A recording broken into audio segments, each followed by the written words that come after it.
Agir pour un monde meilleur, c'est possible. Bienvenue dans ODD en action. Votre rendez-vous pour découvrir comment, ensemble, nous pouvons relever les grands défis de notre planète. De l'accès à l'éducation pour tous, à la protection de l'environnement, en passant par la parité homme-femme et la lutte contre la pauvreté. Bienvenue dans ODD en action. Explorant des initiatives concrètes et des solutions innovantes. Retrouvez Souhila Habbash sur Radio Algérie Internationale. Rejoignez-nous pour transformer les idées en action.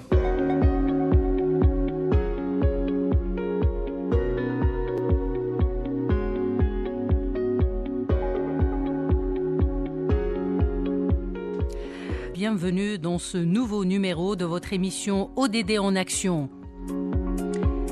Aujourd'hui, nous allons en parler d'un enjeu stratégique pour l'Algérie, le traitement et la réutilisation des eaux usées. Alors que le pays fait face à un stress hydrique croissant, comment optimiser cette ressource précieuse? Quelles avancées scientifiques et quelles solutions concrètes peuvent être mises en place? Pour répondre à ces questions, nous avons avec nous professeur Boutekrat Linda, directrice de l'École nationale supérieure des sciences de la mer et de l'aménagement du littoral. Bonjour professeur. Bonjour.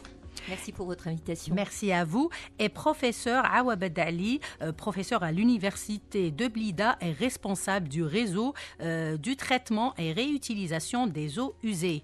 Bonjour professeur. Bonjour. Merci. Donc, professeur Boutkalabet, donc, en tant que directrice de l'École nationale supérieure des sciences de la mer et de l'aménagement du territoire, vous êtes au cœur justement de la recherche et de la formation dans ce domaine. Aujourd'hui, l'Algérie investit dans le développement de solutions innovantes pour le traitement des eaux usées. Donc, et quelles sont les avancées scientifiques et technologiques récentes en matière d'épuration et en quoi ces innovations peuvent-elles contribuer à une meilleure gestion de l'eau? Très bien, je vous remercie. Comme vous l'avez si bien dit, madame, l'Algérie est un pays aride, semi-aride bien sûr, et qui se retrouve face à la gestion de 3 grands défis. À l'instar de ce qui se passe dans tous les pays du monde, nous avons le défi climatique, donc avec un gros stress hydrique. Les ressources en eau renouvelable en Algérie sont de 13,2 milliards mètres cubes par an pour une population à peu près de 46,7 millions en 2024. Ce n'est pas suffisant. Nous avons un deuxième défi, le défi démographique. Nous comptons avoir 50 à 51 millions d'habitants d'ici 2030, ce qui implique une augmentation de la demande en eau potable. Mais nous avons également un défi en sécurité alimentaire. Parce que, comme vous le savez, l'agriculture, c'est le secteur qui consomme le plus les ressources en eau, à peu près 70%, et la production des denrées alimentaires de base, comme le blé, demeure largement alimentée par les eaux de pluie. Oui. Donc, du coup, notre État a opté pour un choix stratégique qui est la REUS, la réutilisation des eaux usées. Il y a eu le Conseil des ministres, madame, du 12 novembre 2022, où monsieur le Président a ordonné clairement l'utilisation des eaux non conventionnelles, à savoir les eaux issues du dessalement, mais également la réutilisation des eaux usées traitées. Et lors du Conseil des ministres du 13 juillet 2022, il est revenu à la charge en demandant tout simplement l'élaboration d'un plan bien ficelé et bien défini sur les utilisations des eaux issues des traitements des STEP, donc des stations de traitement des eaux usées, au niveau de l'irrigation agricole, de l'industrie, avec un objectif de 40% qu'il a revu à la hausse lors du Conseil des ministres du 14 novembre 2023. Et ça a été porté à 60%. Et lors de la rencontre gouvernement Wali du 24 décembre 2024, Monsieur le Président a clairement dit que les projets qui visent à renforcer la sécurité hydrique du pays sont à mettre en priorité. Oui. Et elles revêtent une importance capitale. Alors du coup, le secteur du savoir, le secteur de la recherche, l'enseignement supérieur, notre secteur, s'est inscrit dans cette perspective et il se veut être l'accélérateur. L'accélérateur de quoi? De la dynamique de la sécurité hydrique, de par ses 3 vocations. Notre secteur a 3 vocations, la formation, l'innovation et la recherche. Donc du coup, sur le premier volet, madame, il y a eu le lancement d'un réseau thématique, TREU, avec un pool de 5 grands établissements universitaires. Babzoir, Blida, Boumerdès, l'école hydraulique de Blida, l'UDES, et notre école, l'ENSS MAL. Et ce réseau est domicilié justement à notre école, et il devra fournir à notre pays, d'ici l'horizon 2027, à peu près 200 ingénieurs. Vous me direz qu'est-ce qui change, quelle est la valeur ajoutée, apportée par ce réseau thématique. Je vous dirais tout simplement, c'est que nous avons veillé à monter une ingénierie de formation axée surtout sur les compétences, la polyvalence et la maîtrise d'outils modernes, de l'analyse et de la gestion. Parce que nous avions avant des formations sur le génie de l'environnement qui existaient, mais cette orientation compétence, on ne l'avait pas. D'accord ? Parce qu'il faut que l'ingénieur puisse prendre des décisions, puisse réagir à l'instant T en fonction de la qualité des eaux qu'il reçoit, qu'il doit traiter. Il faut qu'il soit opérationnel sur le terrain. Ça, c'est sur le volet formation.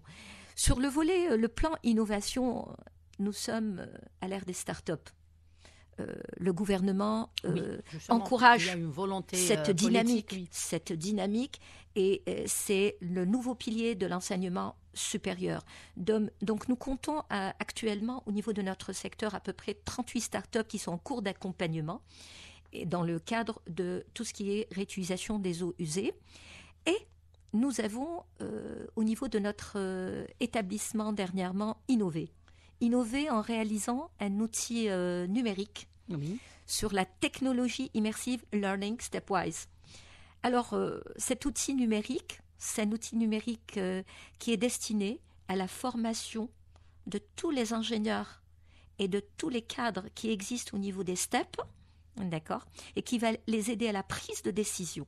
Nous l'avons réalisé, madame, et c'est un exploit et c'est une première en Algérie, grâce à une collaboration, un partenariat stratégique que notre école a établi avec une start-up algérienne. Oui, des compétences locales algériennes, une start-up dénommée DigiRoots XR, qui est spécialisée sur tout ce qui est numérique, tout ce qui est technologie immersive. Et donc, cet outil vient d'être, grâce à une convention que nous avons signée entre notre école et l'Office national de l'assainissement, l'ONA, vient d'être offert donc gracieusement par notre ministre au ministre de l'hydraulique pour qu'il puisse servir la formation de nos cadres, de nos ingénieurs, pour pouvoir apporter, pour être beaucoup plus efficient sur le terrain. Là, ça, c'est sur le plan innovation. Sur le plan recherche, nous disposons actuellement, au niveau du secteur de l'enseignement supérieur, d'à peu près 12 laboratoires de recherche, avec 90 équipes de 150 chercheurs qui, actuellement, travaillent sur l'optimisation des procédés de traitement des eaux usées et essayent d'axer leur réflexion sur l'adaptation des méthodes de traitement des eaux usées, mais aux besoins de chaque région. Oui. Et surtout aux spécificités territoriales, car comme vous le savez, l'Algérie n'est pas uniquement un pays. C'est un continent. C'est un grand continent. Et nous ne pouvons pas opter pour un process de traitement unique, mais nous devons adapter cela aux régions, aux besoins de chaque région. Surtout pour pouvoir justement prendre en considération tous les paramètres nécessaires pour dimensionner, que ce soit le process ou la qualité des eaux produites. Voilà ce qu'apporte actuellement le secteur via la formation, l'innovation et la recherche pour pouvoir répondre à un choix stratégique pour lequel a opté notre gouvernement. Et justement, par rapport à la question de procédé, on va y revenir, professeur. Donc, professeur Awabed, vous êtes un acteur clé dans le réseau thématique qui se consacre au traitement et à la réutilisation des eaux usées traitées. Donc, face aux défis climatiques et aux besoins croissants en eau, quels sont donc les principaux axes de recherche et les solutions concrètes envisagées pour augmenter justement cette utilisation, notamment dans les deux secteurs clés, à savoir l'agriculture et l'industrie? Pardon, je vous remercie. Donc finalement, en Algérie, dans le domaine de la réutilisation de l'eau, dans le scénario de la reuse, il y a deux approches. Il y a une approche systématique et il y a une approche multibarrière. Donc dans l'approche multibarrière qui est adoptée par l'Algérie, Oui. dans l'approche multibarrière qui est adoptée aussi au niveau de notre pays. Donc finalement, à chaque fois, on ajoute un traitement en fonction de ce que nous avons besoin. Oui. Donc finalement, dès le départ, lorsqu'on a une station d'épuration des eaux usées, déjà, dès le départ, à la fin de la station d'épuration, nous avons une eau usée épurée. Après, on passe au traitement tertiaire. Et là, ça dépend des besoins que nous avons. Si on part par exemple vers l'agriculture, on peut aller vers un traitement tertiaire qui est un peu simplifié, qui consiste en une filtration biologique sur sable, suivi par un traitement de désinfection, généralement par UV. Après, maintenant, si on va vers une industrie qui veut une qualité d'eau supérieure, on passe à une barrière supérieure. On peut aller vers des procédés membranaires. Ça revient plus cher, mais on a une eau de meilleure qualité. Actuellement, justement, parmi les technologies que nous voulons faire introduire donc au niveau de l'école, c'est les procédés membranaires. Donc, c'est une nouvelle technologie, les bioréacteurs à membrane, qui permettent d'avoir des rendements très importants et une eau d'excellente qualité. Oui. Donc, en fonction des multibarrières, c'est à nous de choisir. Donc, je vais vous donner un exemple. En fait, c'est vrai que le professeur Boutkalap a parlé, mais finalement, aujourd'hui, le grand défi de l'Algérie, c'est de comment passer. Actuellement, on est à peu près à 10% dans la reuse. Et puis, le président de la République, il veut passer à 60% dans un laps de temps très court. En fait, ce qu'il y a de bien, c'est que justement, comment accélérer cette cadence? Voilà, pour accélérer cette cadence, déjà ce qu'il y a de bien, d'après la rencontre que nous avons eue, c'est que le ministre de l'Hydraulique, des budgets lui ont été affectés dans ce sens. Donc, pour utiliser le traitement tertiaire. À titre d'exemple, je vais vous donner par exemple la station d'épuration de Annaba, où il y a eu un cahier de charge qui est sorti, ça fait quelques mois, où on parle directement de deux qualités d'eau. Ils veulent une première qualité d'eau pour la réutilisation en agriculture, à ce moment-là. Et ils veulent une deuxième qualité d'eau pour alimenter le hadjar, pour l'industrie. Oui, le secteur industriel. Donc, c'est deux cahiers de charges différents. Donc, et en fonction, on est là. C'est-à-dire qu'en tant que technique, aujourd'hui, nous avons les moyens d'utiliser les techniques. On a les techniques. La faisabilité est on va dire, est facile, elle est faite par des bureaux d'études algériens, par des constructeurs algériens. Donc, dans ce sens-là, on est là, mais voilà, c'est quand même un défi important que nous avons aujourd'hui dans la reuse. Donc, voilà. Donc, professeur. Si vous permettez, donc justement, comme vient de le dire professeur Awabed, certes, nous sommes face à plusieurs techniques de traitement tertiaire que nous pourrions utiliser en Algérie. Nous avons les chercheurs qu'il faut. Nous avons les moyens techniques. Maintenant, le choix des techniques, c'est la question qui se pose. Quelle est la technique de traitement tertiaire à choisir au niveau de tel ou tel endroit? Si je me permets, c'est que ce choix va devoir prendre en compte plusieurs points. D'abord, la qualité de l'effluent brut déterminera le choix de la technique. C'est-à-dire que la nature et la concentration des contaminants influent sur le choix du traitement. Ça, c'est clair. Deuxièmement, la qualité requise pour l'eau réutilisée. Qu'est-ce qu'on veut? Quelles sont les normes de qualité pour l'irrigation? Vous le savez, elles varient en fonction des cultures et des réglementations en vigueur. Donc, en fonction de la culture que nous avons. Justement, cette eau, on ne peut pas l'utiliser, par exemple. On adaptera le process. Le coût d'investissement des exploitations. à un moment, il faudrait qu'on arrive aussi à étudier le budget disponible et adapter le budget par rapport au choix de la technique. Et aussi, il ne faut pas oublier que certaines techniques consomment plus d'énergie que d'autres. Donc attention, la disponibilité en énergie est importante parce que tout à l'heure, je vous ai dit, j'avais parlé de l'adaptation des techniques de traitement et des process par rapport aux régions. Oui.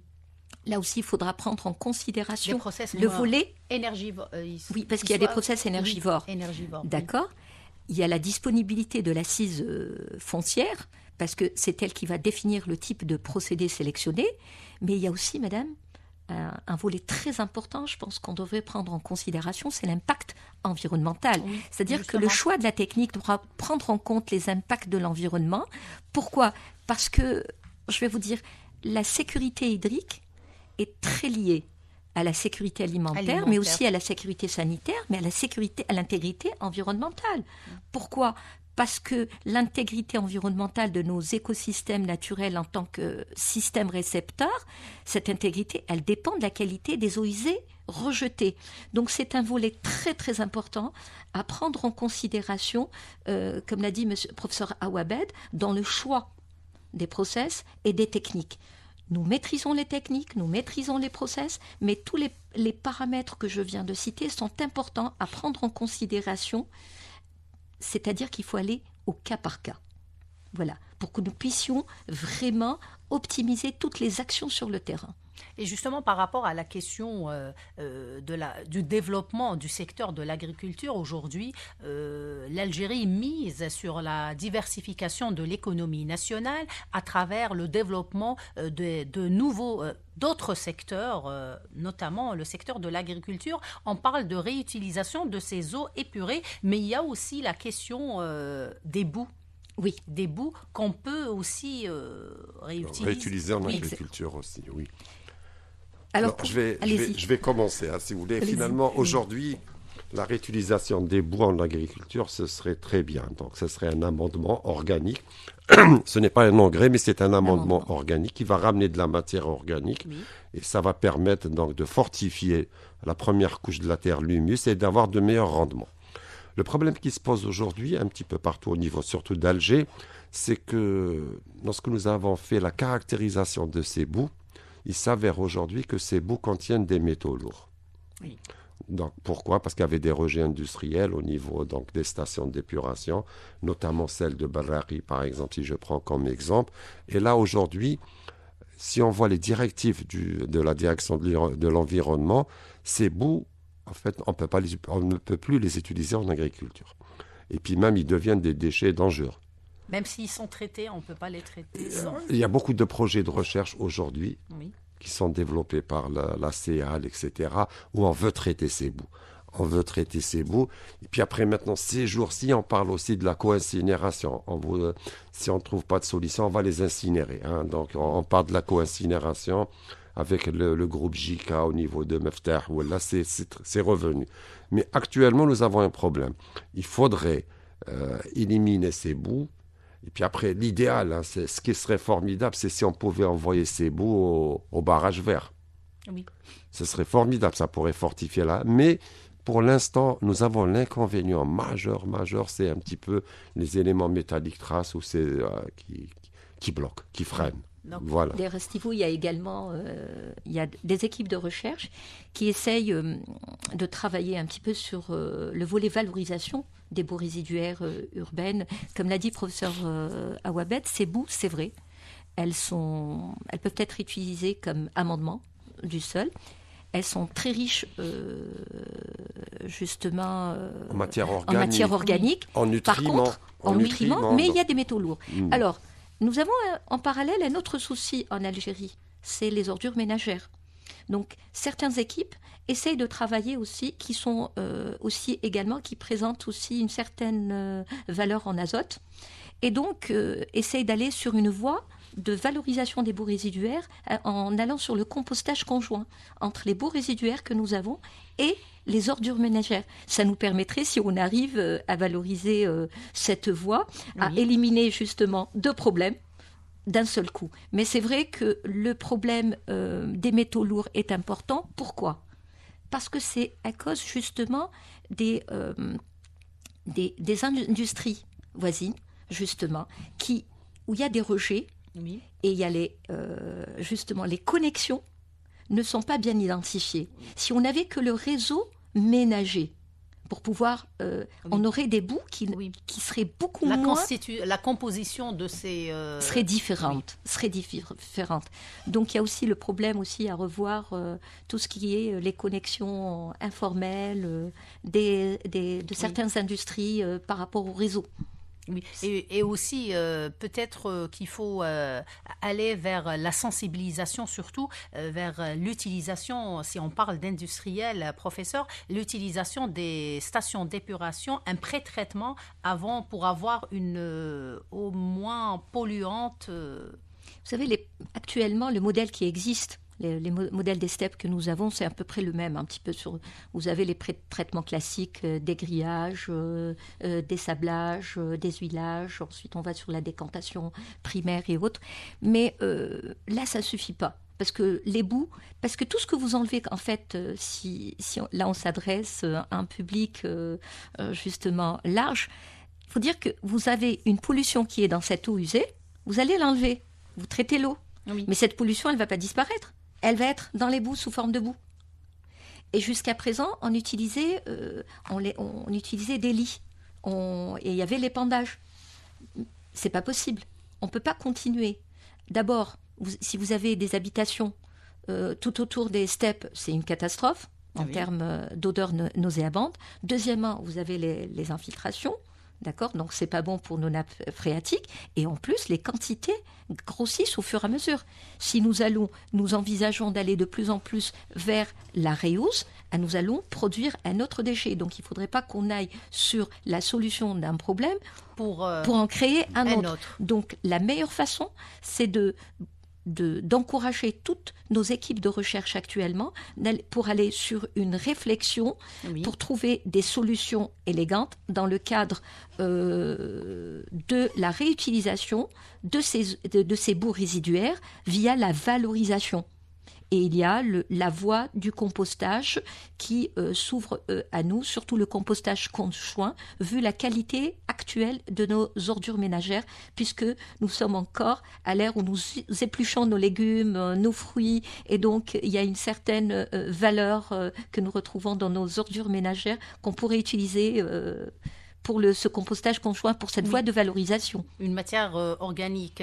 Donc, justement, si vous permettez, donc, je rejoins l'idée de Madame Boutkarapte sur le compostage mixte entre les boues de station d'épuration et les déchets solides. En fait, aujourd'hui, lorsqu'on voit les concentrations de métaux lourds que nous avons dans les boues, elles ne sont pas très, très énormes, hein. Par contre, maintenant, si on arrive à faire ce que dit le professeur, c'est qu'on va mélanger, donc ça, on va dire un demi, nous allons diluer un petit peu ces métaux lourds lorsqu'on fera le mélange, hein. Donc on aura le produit final, on va réduire cette toxicité. On va réduire, pourrait donc éventuellement permettre de les réutiliser, surtout dans les hauts plateaux où on en a vraiment besoin, parce qu'on a des terrains sableux. De fait, donc les endroits, il leur faut de la matière organique pour fortifier un peu le sol, parce que le compost, là, il va retenir l'eau, il va donner des nutriments. Donc, il y a beaucoup d'apports très bénéfiques pour le sol. Ça va améliorer la fertilité des sols. Ça va améliorer, même par exemple, si on parle du barrage vert, ça va améliorer donc la région. Donc, le sol sera plus solide, il va retenir mieux l'eau, il y aura plus de nutriments. Donc, il y aura plus, on va renforcer le sol. En renforçant le sol, automatiquement, on aura de meilleures conditions. Et en plus, sur le plan énergétique, on est gagnant. Parce que dans ce genre de process, vous allez utiliser le soleil. Et c'est pas ce qui manque chez nous. Oui, justement, il faut... Parce que ce compostage conjoint, vous pouvez l'utiliser à l'air libre. Parce que ça va fermenter, vous avez une température qui va monter jusqu'à 70, 75. Il y a des bactéries qui vont se réveiller, qui vont fermenter. Et ensuite, ça va refroidir. Et là aussi, sur le plan justement énergétique, on sera gagnant. On serait gagnant, voilà. Oui, donc c'est des solutions moins énergivores. C'est des pistes. Oui, c'est des pistes. des alternatives C'est des pistes à explorer. et justement, et qui c'est des pistes adaptables par rapport à les spécificités de notre pays. Oui, justement, et aussi, professeur, c'est des solutions locales qu'on peut, avec un coût moins important. Exactement. Si on allait importer des solutions de l'étranger. Oui. Donc, et justement, je reviens par rapport à la convention signée entre l'ONA et l'école, donc lors de la journée d'études sur le traitement des eaux usées. Donc, cette convention de coopération a été signée entre les deux parties. Donc, quel impact de cet accord sur la formation des ingénieurs et surtout par rapport à la recherche scientifique dans le domaine de l'assainissement? Alors justement, donc du coup, comme je vous l'ai dit, madame, nous avons mis à la disposition de l'ONA l'outil de la formation en réalité virtuelle pour les ingénieurs qui existent chez eux au niveau des STEP, pas que, mais également ce jour-là, nous avons exposé également tous les projets innovants qui se retrouvent au niveau de notre incubateur bleu de l'ENSS-MAL, où des étudiants ont développé des procédés innovants que nous avons mis à la disposition justement de l'ONA pour pouvoir faire des essais. Il y a eu également par exemple, des étudiants ont utilisé des carapaces, des déchets de poissons, pour synthétiser des billes épuratrices. Oui. Donc, vous imaginez. Donc, ils ont utilisé des déchets de poissons pour, entre autres, il y a eu plein de procédés, nous les avons remis donc entre leurs mains, et nous avons convenu également de les accompagner pour des formations à la carte aux besoins. Et aussi, en contrepartie, les étudiants du réseau thématique TREU également utiliseraient le terrain, donc les STEP que nous avons pour leur projet de fin d'études, mais également pour leur apprentissage. Ça, c'est très, très important. Il faut qu'il y ait une phase d'immersion, d'accord, pour que ces futurs ingénieurs soient vraiment imprégnés de la réalité du terrain et travailler sur des données réelles. Qui soient rentables. Voilà, au niveau de nos stations. Donc, c'est un partenariat gagnant-gagnant, que ce soit dans le cadre de la formation, de la recherche ou de l'innovation. Et justement, moi, je voudrais rebondir sur votre question parce que vous avez cité sur les industriels. Hein, on a parlé, donc c'est vrai que les industriels, aujourd'hui, si les bouts de Barraqi ou des stations de Tawana ne répondent plus aux normes, c'est parce qu'il y a des industriels qui rejettent dans le réseau d'égouts. Des rejets bruts. Des rejets bruts qui contiennent des métaux lourds ou là, qui sont acides, etc. Les rejets auront un impact donc, à notre niveau. Sur le littoral, la biodiversité. Et au niveau des stations d'épuration, le plus grand problème, c'est qu'à la fin, lorsqu'on traite, les boues vont concentrer ces métaux lourds. Hein. Donc, maintenant, il est important, et je pense que la direction de l'environnement, même d'Alger, par rapport à Ouad el-Harrach ou là, par rapport au STEP, ils partent maintenant aujourd'hui chez les industriels et on demande aux industriels de traiter leur eau. Le problème qui se pose pour moi, hein, c'est un avis personnel.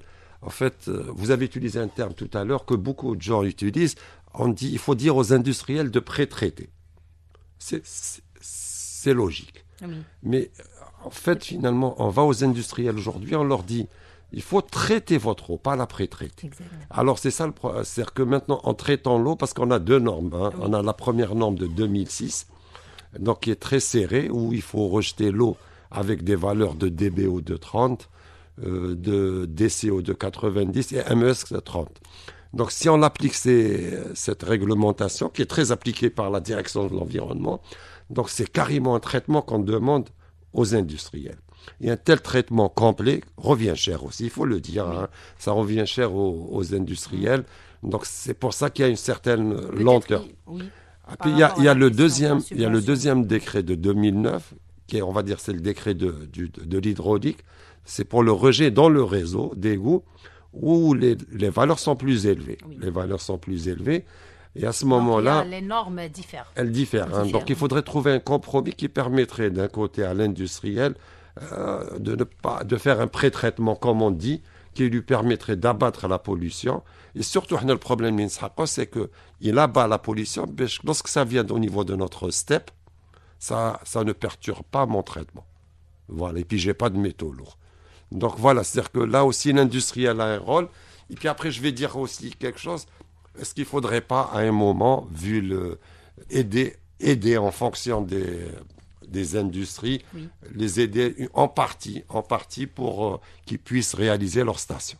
Oui, par rapport à la nature de ces industriels, mais aussi la nature de ces rejets, surtout la quantité des matières toxiques. C'est-à-dire qu'on peut mettre en place, on pourrait mettre en place un dispositif, vu justement l'importance de ce volet et sur l'avenir du pays, et en prenant en compte justement la taille de l'entreprise, le volume rejeté, la qualité des effluents rejetés. Ça pourrait être pris en considération.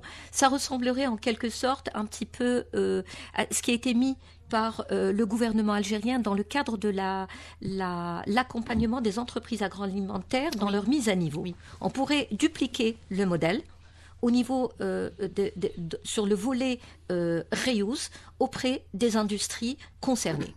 Ça pourrait être prometteur, ça pourrait insuffler, je dirais, une meilleure dynamique et on pourrait aller plus vite. Ça serait important. Aussi, je ne sais pas, moi, je pense que la reuse, la réutilisation des eaux usées, certes, c'est indiscutable, c'est incontournable, c'est une voie incontournable pour pouvoir réaliser notre sécurité hydrique. Oui. Mais cette démarche, il faudrait que maintenant, au-delà de la volonté, au-delà des exigences, au-delà de la prise de décision de notre gouvernement, je pense qu'on devrait s'organiser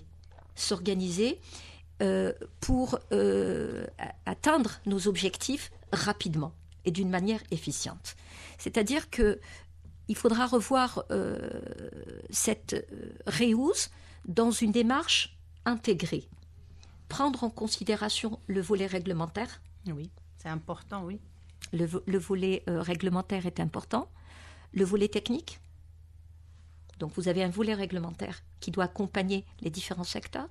Vous avez le volet technique. Vous avez le volet sanitaire. Parce que, à l'instar de ce qu'il y a au niveau de l'agriculture, pour chaque culture, vous devez prendre en considération la culture, ses normes, la nature, oui, la demande. Mais il y a également le volet économique. Le volet économique, bien sûr, parce qu'il ne faudrait pas que ça coûte à l'État, oui, au-delà de ce qui est envisageable. Donc tout doit être étudié dans sa globalité, d'une manière globale. Et le cadre réglementaire complet, il doit être adaptable. Le cadre réglementaire doit être adaptable. Vous avez dit quelque chose de très intéressant. Il y a un petit moment, vous avez dit il faudrait qu'on voit ce qui se fait de l'autre côté. Mais nous devons adapter cela, oui, par rapport à notre pays, à notre besoin, à notre situation. Donc, le cadre réglementaire doit être complet, adaptable, mais aussi, il doit être accompagné, comme l'a très bien dit Monsieur le Président lors de son intervention lors de la rencontre Wali-gouvernement au mois de décembre dernier. Il a très bien dit qu'il fallait accompagner la reuse de plans de gestion des risques. Oui. Donc ça, c'est très important, de mettre en place un plan de gestion des risques pour pouvoir anticiper justement sur tel ou tel problème, mais aussi pour pouvoir assurer aussi la durabilité des systèmes de réutilisation des eaux usées que nous allons mettre en place un peu partout pour garantir la santé du citoyen algérien, donc la santé publique, l'environnement, mais aussi, madame, un volet très très important, il faudra qu'on en parle, il faudra qu'on commence la sensibilisation, oui, de l'acceptation sociale. Justement. Nous le savons qu'à travers le monde, tous les pays qui sont partis sur l'utilisation de la reuse ont commencé à réussir l'opération, mais ils ont accompagné cette opération avec un volet sensibilisation sur l'acceptation sociale.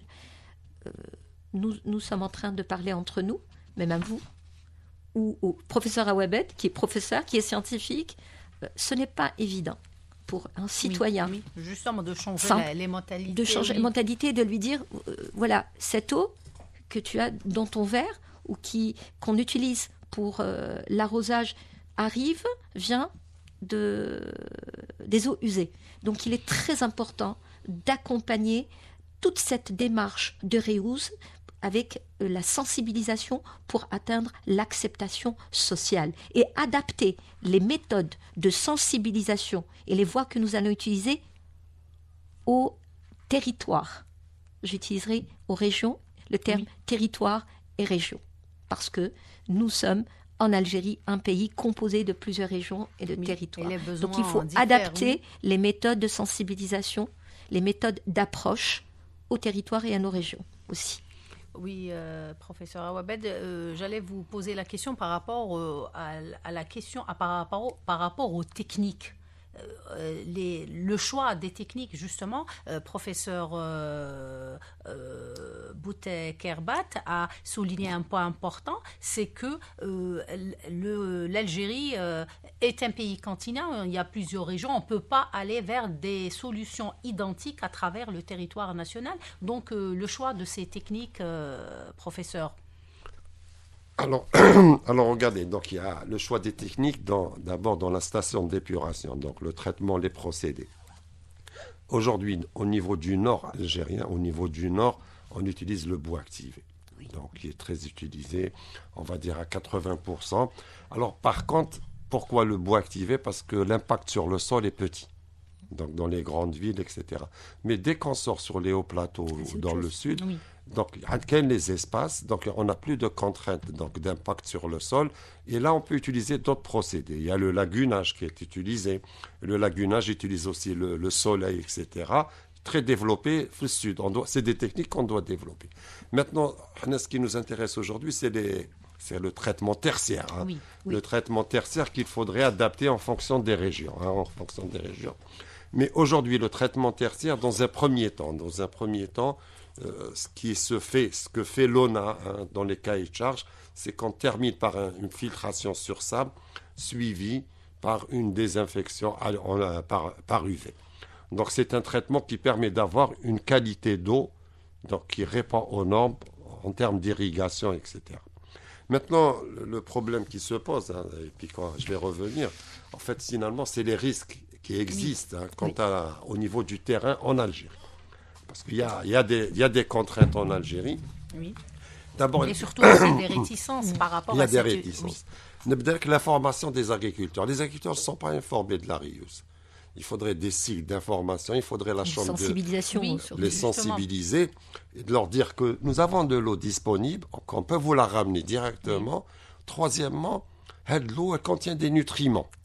Vous allez réduire justement votre facture d'importation d'azote, les engrais. Parmi les problèmes qu'on a, il y a l'attitude des agriculteurs. Il y a une réticence des agriculteurs. Ça, elle n'est pas aussi méchante que ça. Parce qu'il y a une étude qui a été faite. Il y a à peu près 11% des agriculteurs qui adhèrent à l'idée. Qui n'adhèrent pas. Donc, c'est 10%. Quand même, c'est peu. Voilà, ils n'adhèrent pas, c'est d'un point de vue religieux. D'un point de vue religieux, le canal Mahadi, elle est souillée en quelque sorte. Si elle est souillée, je ne peux pas la faire rentrer dans ma terre, etc.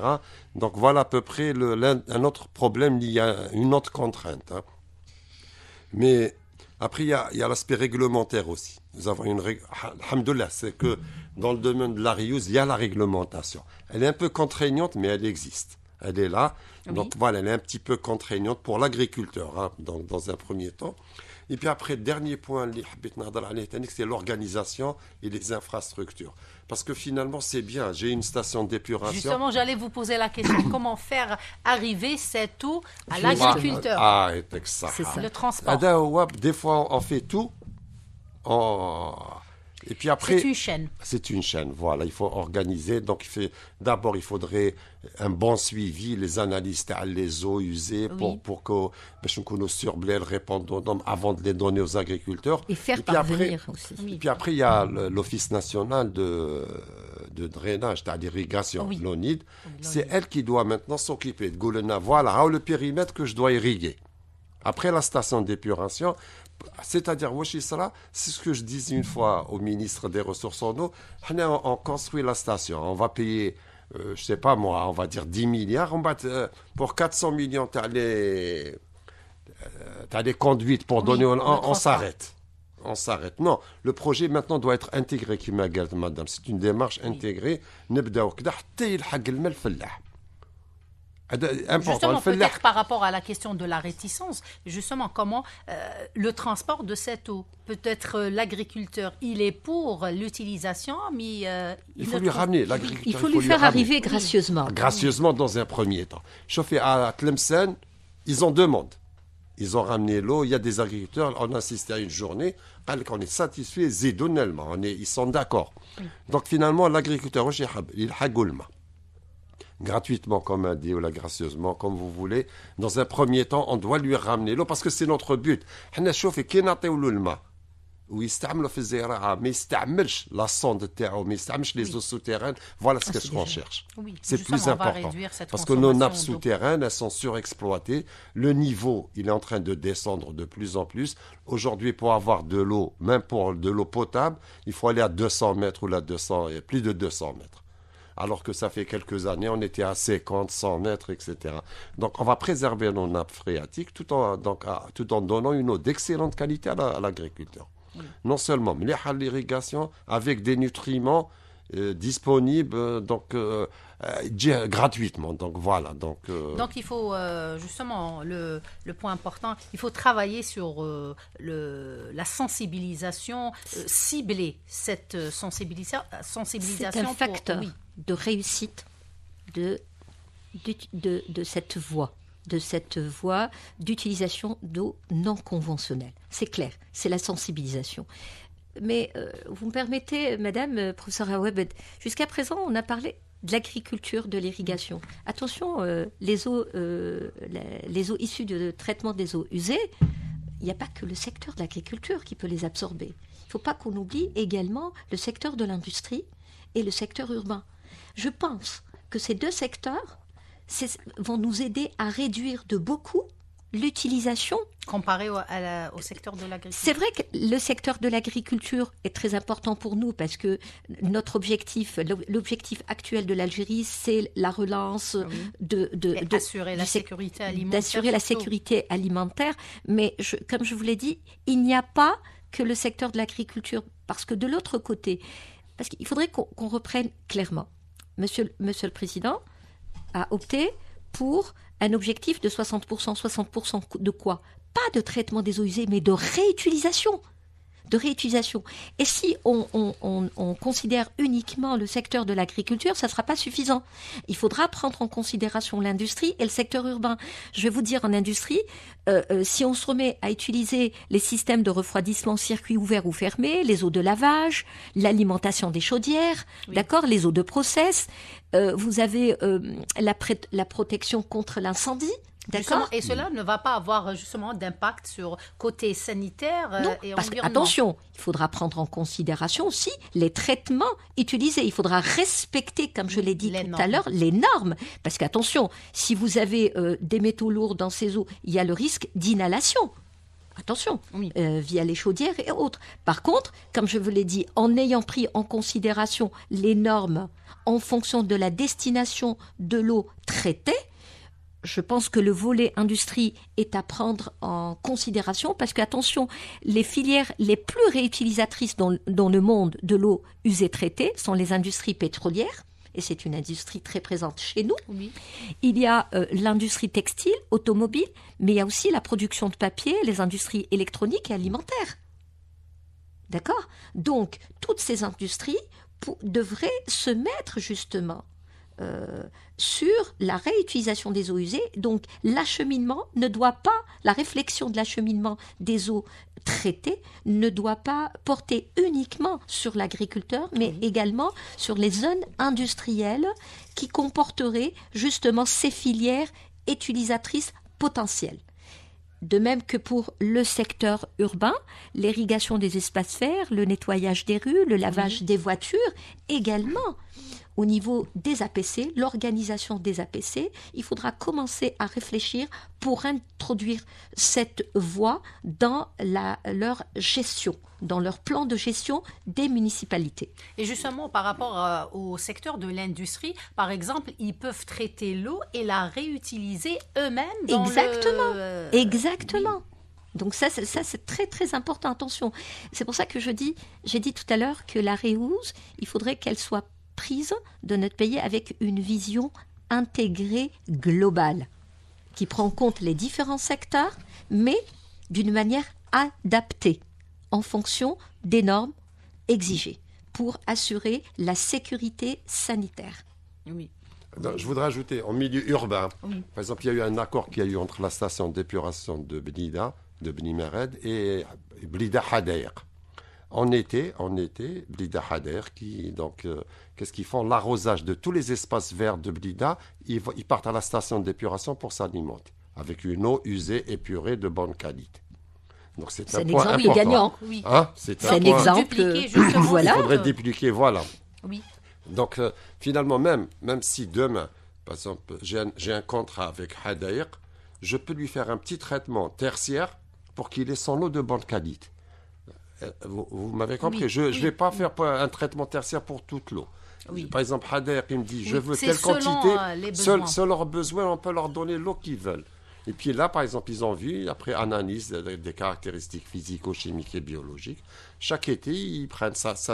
En fait, ça nous permet donc, de garder l'eau potable pour l'utilisation au lieu de là.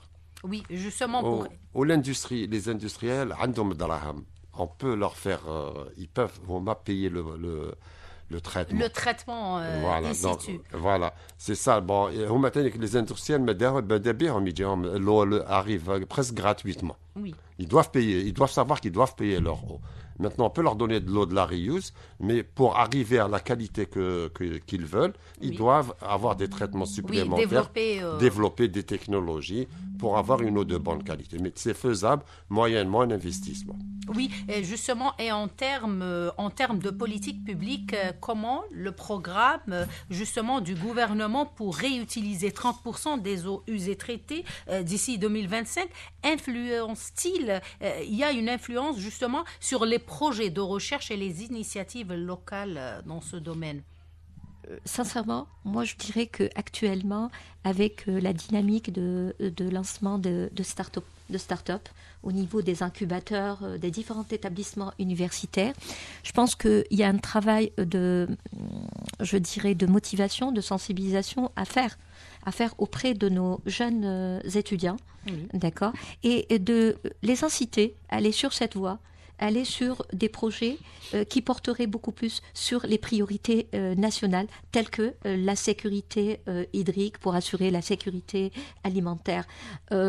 Nous avons de jeunes étudiants talentueux, porteurs de projets innovants, d'idées innovantes.